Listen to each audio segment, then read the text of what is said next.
एक बार महात्मा बुद्ध के सामने एक कोई राजा रोज प्रणाम करने के लिए जंगल में जाते।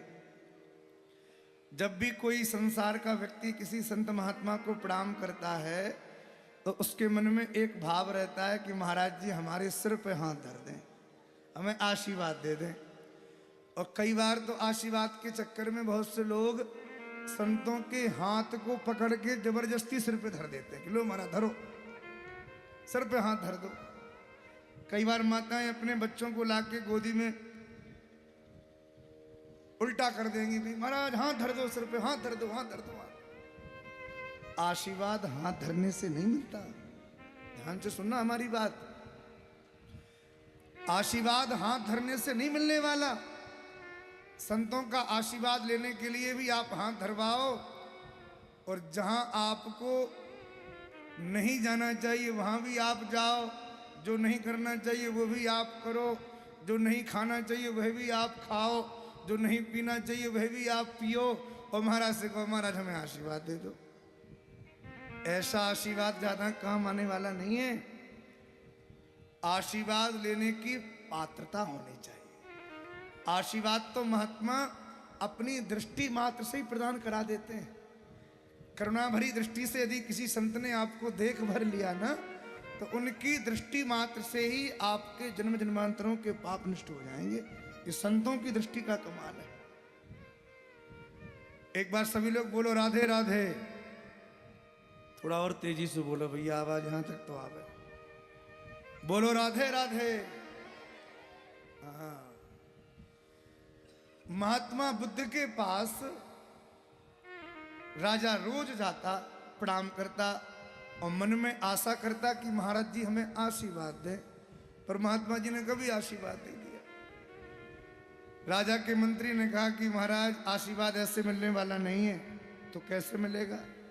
बोले महाराज को अपने घर में बुला के निमंत्रण कराओ, बढ़िया सुंदर रसोई बनाओ, भोजन कराओ, महाराज जी निश्चित ही आशीर्वाद देंगे। राजा ने कहा ठीक है। राजा ने बढ़िया पकवान बनवाए और महाराज जी को आमंत्रित किया, महाराज कृपा करो हमारे यहाँ पधारो। राजा ने अपने हाथों से गैया के दूध की सुंदर खीर बनाई, कई प्रकार की सब्जी बनाई, बढ़िया सुंदर चांदी के थाल में। राजर्षि ठाट बाट कोई छोटे मोटे होते हैं।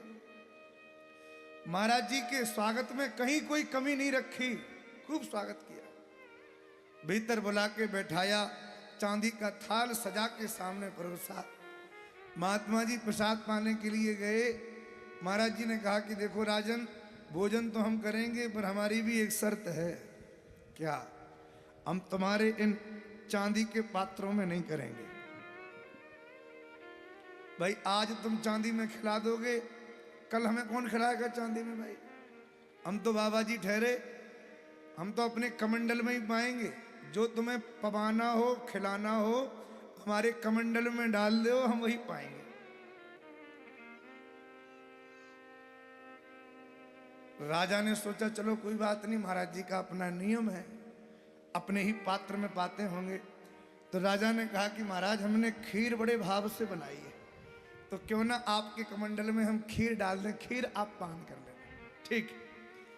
बढ़िया सुंदर खीर का कटोरा भर के लाया राजा, और महाराज के कमंडल में जैसे ही डालने वाला था, एक कमंडल में भीतर झांक के देखा तो उसमें 2-4 मकड़ी घूम रही थी, छोटे छोटे कीड़े घूम रहे थे, कहीं कहीं तो मकड़ी का जाला भी लगा था। राजा ने जैसे ही देखा तो तुरंत कटोरा पीछे किया। अरे महाराज, इतनी मेहनत से हमने खीर बनाई, हम बता नहीं सकते आपको, बहुत मेहनत हुई खीर बनाने में, और आपके इस कमंडल में कितना कचरा है। यदि हमने ये खीर इसमें डाल दी तो ये खीर फिर पाने योग्य नहीं बचेगी, इसलिए महाराज पहले आपके कमंडल को हम साफ कर दें, फिर हम खीर डाल देते। महात्मा जी ने तुरंत राजा की बात को सुना, जहां बैठे थे वहां से उठ के खड़े हो गए, और महात्मा जी वहां से उठ के जाने लगे। राजा ने सोचा कहीं महाराज नाराज तो नहीं हो गए, पीछे पीछे भागा। अरे महाराज क्षमा करो, क्षमा करो, कोई गलती तो नहीं हो गई? महात्मा जी ने कहा राजन तुमसे कोई गलती नहीं हुई है, पर आज तुम जो मन में जिस बात को सोच के तुमने हमें यहाँ बुलाया, उस बात का जवाब तुमने स्वयं अपने मुंह से दे दिया।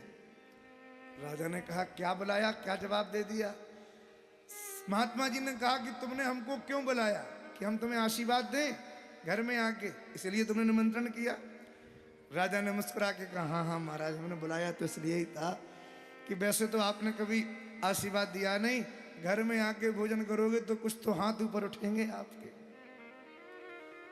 महात्मा जी ने कहा कि राजन एक बात बताओ, तुमने अपनी खीर कमंडल में क्यों नहीं डाली?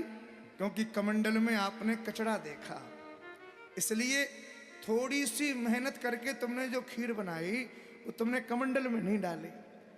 और तुम हमसे रोज आशीर्वाद की कामना करते हो, पर हम क्या करें राजन, जैसे कमंडल को देख के तुमने एक दिन की मेहनत की खीर नहीं डाली, ऐसे ही जब हम तुम्हारे हृदय के पात्र को देखते हैं तो बरसों से की गई तपस्या का वो प्रभाव, वो तप, वो आशीर्वाद हम तुम्हारे हृदय में कैसे डाल दें? क्योंकि तुम्हारे हृदय में संसार की गंदगी इतनी भरी है, काम क्रोध लोभ मोह मद मत्सर इतना कचरा भरा पड़ा है कि हम चाहकर भी तुम्हारे पात्र में आशीर्वाद नहीं दे पाते हैं। इसलिए राजन, पहले अपने हृदय के पात्र को साफ करो, फिर हमारा आशीर्वाद ग्रहण करो।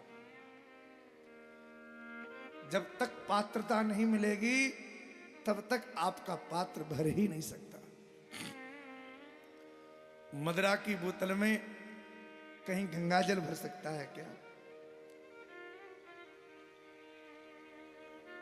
गंदे पानी की बोतल में यदि कोई गंगाजल भरने का प्रयास करे तो पहले उसको गंदा पानी बाहर करना पड़ेगा। रास की कथा सुनने के अधिकारी हम नहीं हैं, ना तो हम कहने के अधिकारी हैं और ना आप सुनने के अधिकारी हैं, क्योंकि भगवान की रास की कथा को सबके हृदय में जगह मिल जावे, ये भगवान की बड़ी विशेष कृपा हो।